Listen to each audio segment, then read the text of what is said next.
On that note, I say good morning, Bridge Nation. My name is Richie B. Good morning, Bridge Nation. DJ Artiste in the building. Morning, Jody. Morning, Kevin. And Bridge Nation, we're here with you until 10 o'clock this morning. Here on top of the bridge, up and go. Now it's time for WTF. What the facts? All right, here we're going. Jamaican songstress Tessanne Chin, we know the vibes, is the first non-American to win the U.S. talent show The Voice, or as Jamaicans like to say, Device. You know the tingo. Now, Tessanne Chin became the first non-American to win the Emmy-winning U.S. talent show The Voice, claiming the crown in the 5th season. Chin was also the first Voice contestant to hit number 1 on the iTunes singles chart, not only once, but twice. And 3 of her covers, Bridge Over Troubled Water, I Have Nothing, and Let It Be, hit the Billboard Hot 100 chart. She has since reached number 4 on the Billboard Heat Seekers album charts with her debut Republic Records LP titled Count on My Love. Big up, Tessanne. Big up indeed. Yeah, man. A true Jamaican songstress. Very talented. Oh gosh, man. Hey, you remember that moment, man? That year? I mean, she got a lot of support from Jamaica. Trust me. And she was a deserving winner. Agreed. Yeah, get them all. Alright, Bridge Nation, it's time for update. Here we are going. You don't know, so I have to big up Shenseea right now, you know. You understand what I mean? So because she earns her first gold single. That's right, her first gold single in the US. Pure Souls is now certified gold in the United States. Urban Islands learned this on Friday. What this means is that the single has now sold over 500,000 units in the US. And the Kanye West single features Shenseea and Roddy Ricch and appears on Ye's 2021 album Donda. The song was also one of several from the album, which was nominated for a Grammy Award at the 64th Annual Grammys. Now, Bridge Nation, this is a very historic moment for Shenseea. Got here we're going. Once the Recording Industry Association of America, the RIAA, updates the song status, what that mean? Shenseea will be the first female Jamaican artist in the last decade to sell gold in the US. So we have to big up Shenseea right now. It's a good look. Big up Shen. It's a good look. Congratulations to Shenseea. Yeah, that's a really, really good achievement for her. Yeah, man. Yeah, man. Wish her many more as well. And I think she'll achieve it. Yeah, man. Because she'll keep company with the right people. It's not too difficult to sell gold when you're keeping company with some of these names that she's rubbing shoulders with. You know what I mean? Yeah. My first story has to do with another young artist that's doing well. In fact, it was announced by Nicki Minaj that she signed him to her label. The name of the label is not yet known, but Skeng is the young man we're talking about, the Jamaican DJ Skeng, now signed to Nicki Minaj. So he has been doing the rounds. They were in Trinidad together. We saw the videos of that and photographs as well. And Lil Wayne brought out Nicki Minaj during his set at Rolling Loud, California recently. And let me tell you something, it was something to behold. Skeng is obviously rubbing shoulders with some of the greatest, as he was spotted enjoying the company of Nicki Minaj and Lil Wayne on Saturday night after the latter appeared as a guest during Lil Wayne's set. The Red Ruby the Sleaze rapper, along with 2 Chainz and Gooda Gooda, all joined Lil Wayne at Rolling Loud, California. Excited fans were treated to the young money leader and the queen of rap performing their hits Bedrock, High School, Truffle Butter, among others. She, that is Nicki Minaj, was wearing what is described as a sexy tie-dye mini dress and sporting the pink and red wig from her Red Ruby the Sleaze launch.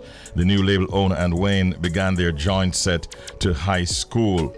And it was an interesting introduction that she got. Ladies and gentlemen, said Lil Wayne, wave your hands for the Queen. That's it. I had to do a little bit of editing on that.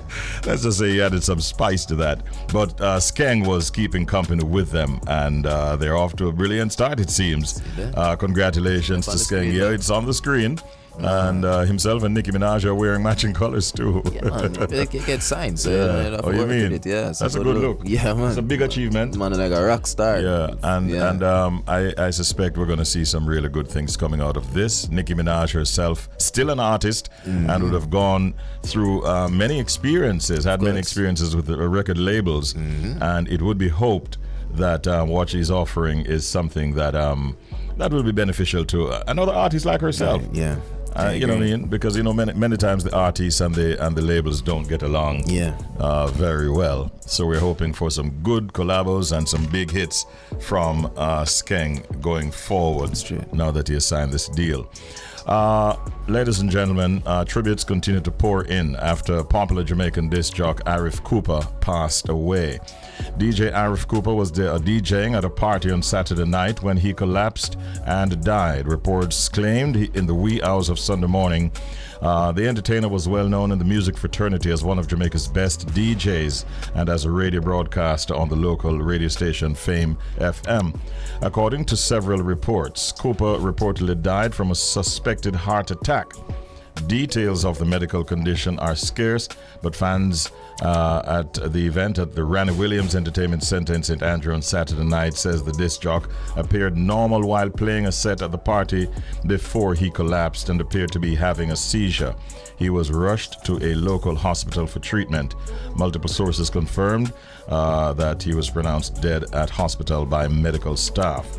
Arif Cooper began DJing in the thriving 1990s music culture, starting out in 1991, but his schooling in music came much earlier thanks to his father, Michael Ibu Cooper, one of the founding members of the legendary reggae band Third World. So like I said earlier, the fraternity is in mourning, deep mourning, and we just want to express once again our deepest condolences to the family and the fraternity. This is Update. Yes, it's now 22 minutes before the hour of 7 o'clock. Right now, the proverb of the day. Sick no care, doctor worse. Sick no care, doctor worse. Oh, okay. Sick no care, doctor worse. Okay. You better care if you're sick. Because who's going to care if you don't care? Dr. Worse. If you don't care about your own problems, don't expect anyone else to care. That's how I live my life. Yeah. So, if you don't care about your own problems, don't expect anyone else to care. That's how you talk. Whenever you hear that proverb, sick no care, doctor worse. That is what it means. Yeah. All right, that's the proverb, and now the pet peeve. What is a pet peeve, if you might ask? Well, pet peeves are things that people do that you generally find upsetting, annoying, very often irritating. Yeah. And we're going to be hearing the pet peeve of one of the members of the Bridge Nation right now. Listen. Morning, Bridge Nation. One of my pet peeves is when somebody has passed, somebody has died, and the first question asked is, I will kill him, I will kill her. Come on, man. We need to be a bit more sensitive than this. That should not be your first response to somebody dying, somebody passing. We need to be a little bit more sensitive when dealing with death and loss. I agree with that. So that last part there. I do agree with that. I feel like when somebody passes, people feel like, especially if them have a little connection to like the family, the grieving family, them feel like them obligated to know certain info. You get me? But I just feel like it just like black people instincts to just like because I find myself doing sometimes to reach. I'm not going like my innocent. Like me or somebody drop up. I was like the first thing I just want to know, yo, Jano, I want to go on. Isn't it like especially when it's black somebody of a younger age. Yeah, sometimes you just want to know, but it's just how you go about getting the info. It can be very disrespectful. I generally just literally wait and see whether or not the grieving family will say something. Yeah. Rather than go asking what really happened. And there are times when I don't get the information, and I'm okay. Just you know what I mean? Yeah, my strategy is I kind of just like, I don't go directly to the grieving family, like right away. Even if like I know them personally, I just kind of say, all right. If I know people close to them, I just be like, yo, what go on? And I'm like, yo, what go on, bro? What go on, sis? Yeah. And if they don't know, then I'll do what you do. That's like, all right, we could just give the family some time and eventually. And sometimes you can use other strategies that will make it a little milder. Because ideally, what you're really doing is trying to you're really grieving with them. Yeah. And wanting to offer condolences and support and so on. Yeah. But if you say something like, "Boy, this it's really surprising." I mean, this is a young person. I mean, sometimes you find that information will come without you actually asking per se, but directly going, "I want to kill him." Yeah. Me didn't know anyone. And I was like, yo, that's kind of easy, man. Yeah, man. Oh, boy. Yeah. That is it. Yeah. That's a pet peeve of one of our members of the Bridge Nation. Yeah. We now go right into our first interview segment. Corporal Rohan James is the chairman of the Jamaica Police Federation, and he has declared that he will not sacrifice rank-and-file police officers to receiving salaries that make them worse off under the government's new compensation review. I am told that the government is offering or guaranteeing a 20% increase, but it will be spread over 3 years. At 10% in year 1, 5% in year 2, and 5% in year 3. But it seems that is not pleasing to the Police Federation. The chairman says, "I'm not going to sacrifice any member of the constabulary force. Before that, I walk away, leave you, because I'm not sacrificing a soul." And he was greeted with rousing applause when he made that statement at a gathering recently. He's on with us this morning, Corporal Rohan James. Good morning and welcome. Good morning to you, Richie B, and your co-host, and to the listenership, and to my hard-working colleagues. We have given you a little break. We didn't invite you here because we wanted to bring you back when all was signed and sealed and delivered. But it's taking so long to get to that point that we thought this morning we'd actually get an update from you. What are you currently asking the government for since the Federation is not pleased with the current offer that's put on the table? We have indicated to the government, Richie, since the government is indecisive whether or not we're in a negotiation or a compensation review, because at this minute we have submitted a proposal to them regarding the base pay, the conversion principles that are there, and that we have issues with it, as well as the government has not indicated which of the allowances that will be absorbed and which one will be discontinued, and consequently, we need to be in a position to put the full package and dollar figure before our membership. Mind you that our members have been below par for a long while, and we have identified those anomalies. We have presented them to the Minister of Finance and his technocrats. And we consequently said to them that this is a position where we have obtained in law reasonable coverage for our membership, which is that we are not now prepared to sacrifice those protections that has been afforded to us, that we have fought long and hard for. And what the minister has indicated is that he is seeking to approve all those protection mechanisms and to implement a system where he can have a free hand. We don't have a problem with a compensation review, Richard, and I must say that to the listenership. What we do have a problem with is the high-handed approach and the fact that some persons will as much as see a $6.2 million increase in their salary, while the foot soldiers are being asked to sacrifice themselves. What they are, if at $30,000 in the harsh economic reality, when inflation has eroded that spending power, is of no effect, Richard.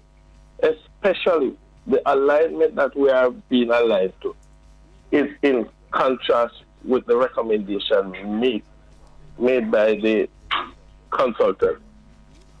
And it is that through our investigative mechanism, we have garnered evidence to support that the government is going contrary to what the consultants have recommended. Instead of coming to it and seeking to iron out the situation, you are seeking to undercut the men and women of their hard earning instead of coming and putting a position to us that we can make an amends and be amenable to. You are simply using this high-handed approach to impose and at the same time behaving as if we are not at the table seeking to resolve the issue. As a matter of fact, when the consultants have recommended to the government that we be paid 70% of market value, and whilst other groups are being paid at such, the government is simply saying it cannot afford to pay the police when we are out there facing the danger and the mayhem that they have created. It cannot continue. I cannot, with my conscience, sacrifice the hardworking men and women. The government must understand that the issue of national security is key to this country's economic pillar, and consequently, the vanguards must be taken care of. Or we can determine that we can work within the ambit of what you can pay, but the service will not be what is expected. You cannot ask for a professional service and you don't want to pay for it. Now, Corporal James, did the government share what will happen if the JCF doesn't sign the agreement? They have not. They have indicated that they will not be able to provide for it, but they have not shared what will become of it. Because I know that the minister has the latitude to treat with it in a particular way, but I cannot think for the minister. The fact is, Corporal James, these negotiations need to be finalized. We are aware that the new fiscal year starts on April 1. I saw recently where EPOC, the Economic Program Oversight Committee, was basically asking that the unions and the government try to tie up these negotiations ahead of the start of the new fiscal year. Quoting from a release from EPOC, they said, Jamaica cannot afford to reverse the tremendous gains that all Jamaicans, inclusive of the public service, who have observed great restraint and sacrifice to achieve. They say, we are very concerned about the risks of derailment of the macro fiscal program or possible further breakdown in the industrial relations between the GOJ and its employees. And so they're saying, EPOC that is, that there's no further room for increases in wages to public sector workers. How do you react to their statement? Richie, I am not going to even fathom the least as to their thinking. Because if it is that you want national security to be in a shambles, so be it. But I have a duty of care not only to the membership but to the people of Jamaica to understand that it requires social economic protection for the men and women to be able to perform their function without compromise, even the office that they hold. Do you believe at the rate of progress you will be able to finalize these agreements before that April 1 date? Not at the pace that the minister is going. He's paying more lip service in the public than at the table. Isn't there a situation that could face the police force where if you do not sign, then you will have to stay at the same salary for the next year or two, maybe, and then negotiate in the future? Not to the best of my knowledge, okay. Richie. Contracts are contracts, and terms are particularly of interest to the issue of negotiation, terms and conditions. Yeah. Do you have the ball is in the minister's court, because you cannot be saying that it's not a salary increase when you told us on the last occasion that we are going to see some significant increase because the of the 3-year negotiation cycle that you intend to engage in. And at the same time, you are telling us that you are not in negotiations. You must determine what it is that you are in. You cannot use a heavy-handed approach, lacking in hindsight that you have a myriad of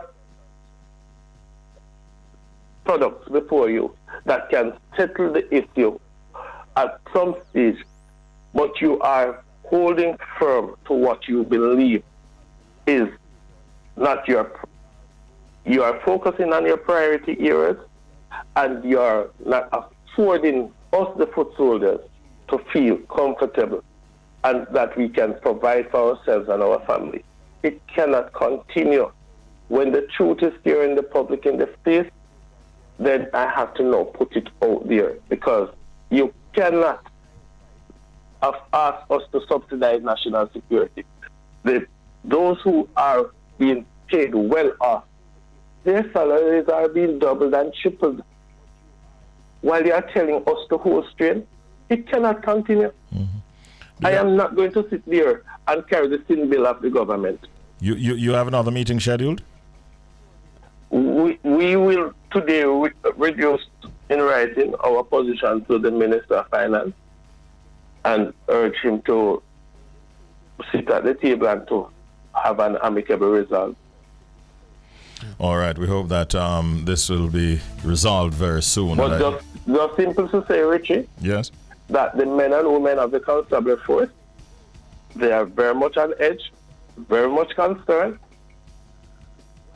and I have to be working overtime to keep them focused. Mm-hmm. When emerging threats and crime and criminality is rampant. Sufficing to say, I urge the government to let good sense prevail. We heard you loud and clear, Corporal James. I want to thank you, and I hope that this matter is resolved very soon. Thanks for your time again. Have a good day. Respect, sir. You're most welcome. And good morning to all the hardworking men and women of the Jamaica Constabulary Force. That was Corporal Rohan James, the chairman of the Police Federation, looking at the issue of salary negotiations with their employer, the government of Jamaica. I'm a little nervous for the connection this morning, but I am not. But I am not. I was waiting for this. I just have to do what I've got to do, man. Whatever comes with it. Good morning, Robo Ranks. Seven. Yo, man, got me out here, man. Seven.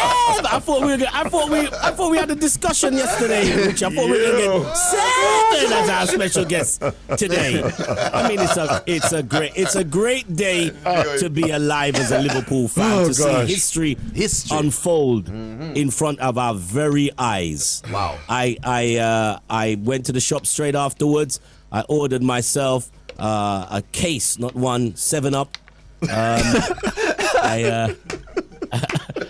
I mean, we could do the sevens all day. It's a lucky number. It's a lucky number.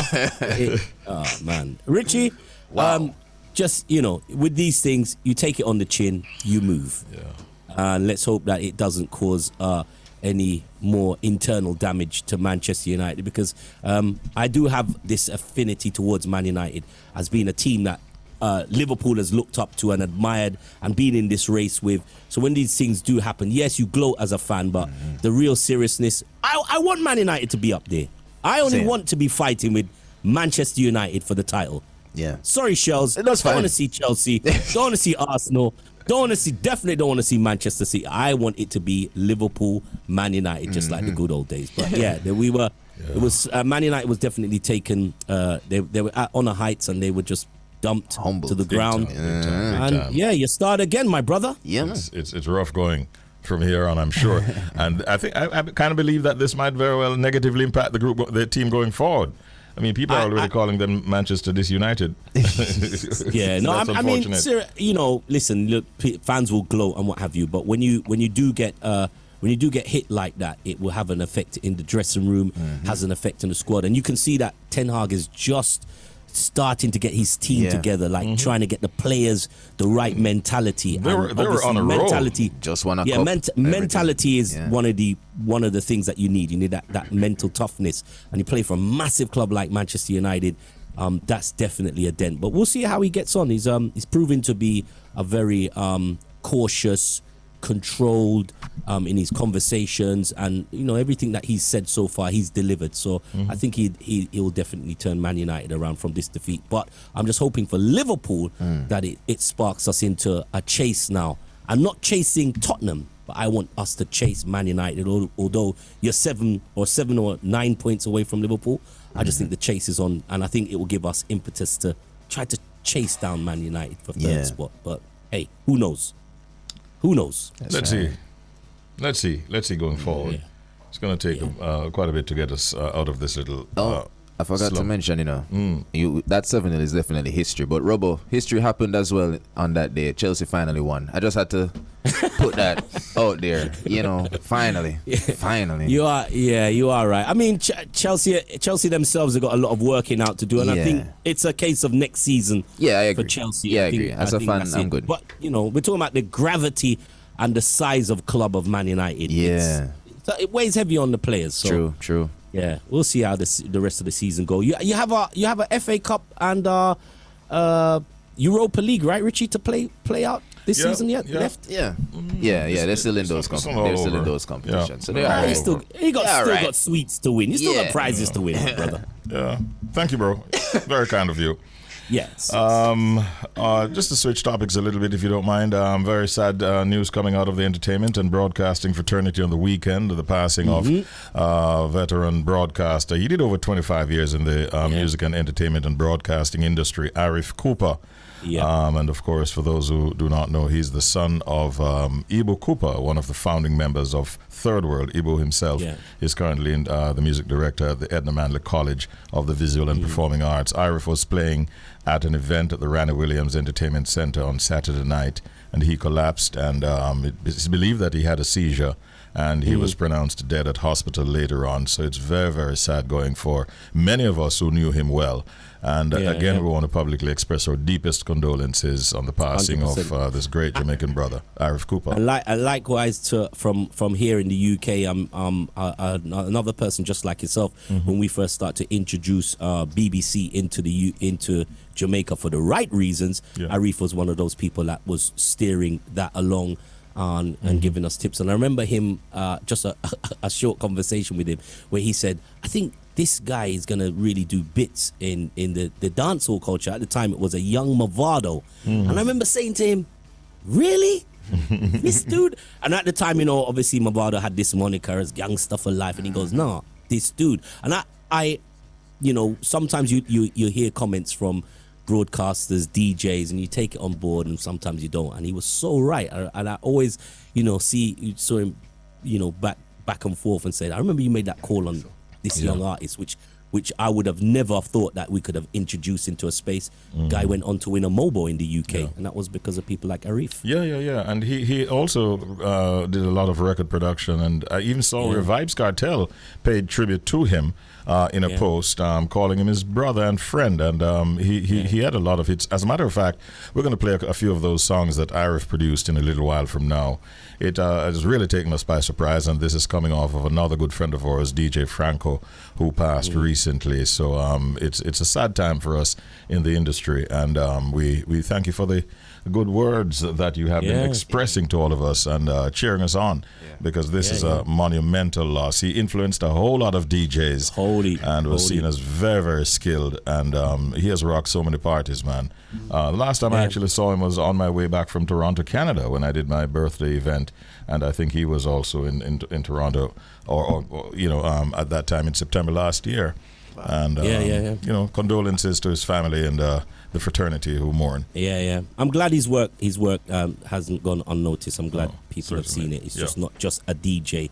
He's very much an influence. And one more thing, a good friend of ours, G Money, as you know, up in East Africa, Kenya, on the biggest station, and was schooled by Arif Cooper. And that's when you see the acts of the Alaines and the Richie, not Richie. Spice, he did a lot of work. Christopher Martin and all these guys were, but remember they recorded around Arif and they done big things out there because of one of his proteges being in Africa, really setting a standard for reggae broadcasting in Africa. So Yeah. he's done it. He's done done it bits, all, man. yeah. So salute Interesting. to Arif. I wouldn't mind that you do start the music. no problem. With That's fine. the music from Arif. We Yeah, had why some not? discussions with Audley, and the plan is to just remember him, that meaning Arif, through some of the songs that he produced and that we've all been consuming through the years. Some of the times, many of you might not even know that he was behind some of these productions. Here we Big start with songs. is it the Guardian Angel?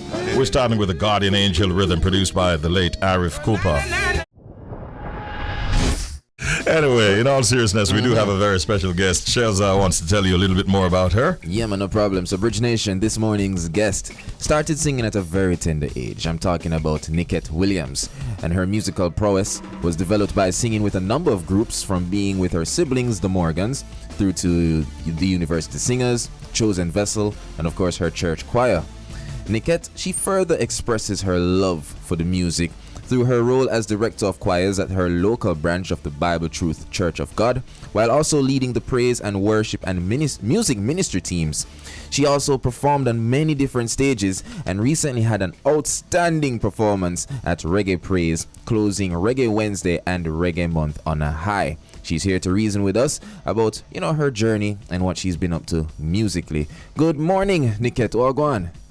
Good morning, Medea, in the land of the living. That's right. We'll give thanks. Hi, Nikette. Welcome. Hi, Richie B. Thank you so much for having me. And if I can just add my condolences to the entire Cooper family, as well as those in the music fraternity and entertainment as well, and those who have been touched by Arif's life. Thank you. That's right. Thank you so much for that, Nikette. Appreciate that. Now, Nikette, talk to us about your journey. I mentioned in the intro that you started at a tender age. What is a tender age, and how did gospel music find you? I started singing as early as probably 7 years old. My father is a pastor, so big up yourself, Daddy, Bishop Glenson Morgan. My parents are ministers, so I grew up in the church pretty much, and going to church was standard for us, but we came to love the Lord in our own right, in our own way, and so I gave my life to the Lord at the age of 9. Wow. And I believe that I do have a gift and a ministry for singing and for doing gospel music, because I have a connection with the Lord that I'm sure I am able to share with the world. So that's where it started out as a tiny tot, and I've been singing ever since. And we give thanks for that. Now, when people hear gospel music, Nikette, people think it's just one thing, like everything just sound the same. But yeah, every artist have a different style. Am I right? Yeah, man. So how would you describe your style? Most people will know me for doing music that is pretty soulful and heart-stirring. They'll tell you that they know me for doing ballads, those kind of music. But I am really versatile. I just find that there's a particular space that I do so well in. But I do right now I'm actually putting some songs together that is a little bit of a hip-hop, a little bit of a soca in there, with my regular ballads, with my choruses, because I am able to show that versatility. Mm-hmm. Wow, respect. Tell us a little bit about your experience as an entrant in the JCDC Gospel Song Competition, and how well did you do? Well, I entered twice in 2009 and 2012, and both times I was one of the top 10 finalists. Oh, good. Yeah, it was a very good experience. I got to meet a lot of great people in the industry, a lot of top-tier musicians in gospel now, and I enjoyed the experience of being able to go around the island and to be able to just share my gift with everybody. Mm-hmm. Are you as active as a performer as you are as a recording artist? More so of a performer. Really? As a recording artist, because I actually don't have in recent times that many songs. I believe as of 2021, that's when I started putting out some new music. So I really had a long stretch, but in between that I was actually just going around to different churches and local events and concerts and doing performances. On the subject of new music, what's in the pipeline, or what have you released recently? 2021, I released a song called Praise Waited, coming out of a personal experience with the loss of my second child. And 2022, I released Nail to the Cross, which was a composition from Dawn Martin, a song she wrote and asked me to be the vocal on that piece. And just recently in December, I released a Christmas single called Noel. And so I've been gradually getting back into putting up music. I really do have quite a lineup for 2020, 2023, 2024. So it's really to get in the studio and get the recordings done. I get you. Hopefully I'll be able to put out something by the summer of this year. And you know where to find us. Yeah. Thank you. Now, Yes. Nikette, as it relates to the music again, Nikette, any collaborations you'd be looking forward to? Like, if you could have that wish, any international gospel artists you'd like to work with, or just, I don't know, would you even collab with persons from the secular crowd? Would I collab with people from the secular crowd who say the same thing I say? I get you, yeah. Yeah, I say the same thing I say, I don't have a problem. Internationally, and I definitely want to do some collabs with our local artists because they're really now, and I'm so proud of where local gospel music is going. And international wise, if I had a collab to do, I'd probably choose between like a Tasha Cobbs or a Jacqueline Carr to do a collab with if I was able to. People will say to me, why don't choose Kimberell? Because a lot of people will say, I have some likings of Kimberell and soundings of Kimberell. But those are the persons I'd choose if I was to do a collab now. All right, I get you. Well, we're going to play some of your music, Nikette. But before the fans get excited and want to run in, just tell me where we can let the fans run to in terms of social media. Nikette_Williams. That is my YouTube handle and also my Instagram handle. All right, we'll give thanks, Nikette. Really appreciate the reasoning. And as we said, we're going to run some of your music right now. But thank you so much, and we wish you all the best, all right? Thank you so very much. God bless you. Take care, all. Nickette. All the best to you. Yeah, man.